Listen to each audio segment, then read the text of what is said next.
We're here with Matt Houk, South Dakota volleyball coach, after the Coyotes lost to North Dakota in a tough 5-set match on November 1st at Dakota-Dome. Coach, another 5-set match. This seems to be a trend lately. A team came back from 2-1 down, got to a 5th set. What was the difference, do you think, in the end, or what do you think kind of separated the two teams? I actually thought both of us actually played very similar tonight. Game one, we both played a very clean game, and both were high kills and high hitting percentage, and dug the ball well and blocked the ball well. So that was a really fun game to be a part of. The next 4 games were a series of streaks by either team. UND seemed to get out ahead early on us, play really well, and then we'd start to play a little better, and they made a few errors, and I thought we started to block the ball a little bit better through the end. So it was, it was kind of a streaky game. From a coach's standpoint, it's one of those kind of headache games because at times you're loving what your team's doing, and at other times you don't even know if you recognize your team out there. So it was very up and down, and I think that's why we're going 5 games all the time right now, because game to game we're very different, and partly that's about being young, and partly you just got to grow up and get over it and start to make that change.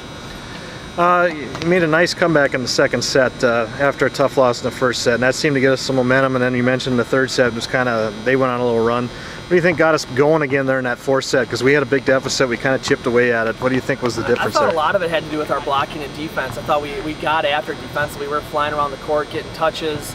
And it wasn't always pretty, but we're just keeping the ball off the floor, getting one more swing, and either eventually getting a kill or forcing them into an air situation. I also thought our block numbers were high at the end of that game, and that allowed us, not only to score some points, but it forced them into some tough hitting situations. So it was definitely a defensive effort that got us back into it.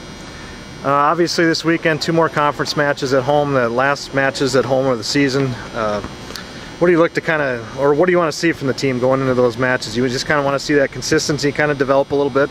Yeah, very much so. That's what we've been striving for. Over our last 7 matches, we've been very inconsistent, and we want to see that team come together and get it going, and just make a decision that they're sick of it being like that. I think once you finally get sick enough of it, you're going to make a change, and they need to understand that they're the ones out on the court, that this is their team, and they need to fight, and they need to come together, and just keep working, keep pushing, and there's no magic formula to make it happen. Teams that grind find ways to have success, and we're grinding right now, and we're going to find our success here at the end. But we got to stick with it. We cannot get down about these situations. We're not playing bad volleyball, but we're not executing enough to get big wins right now.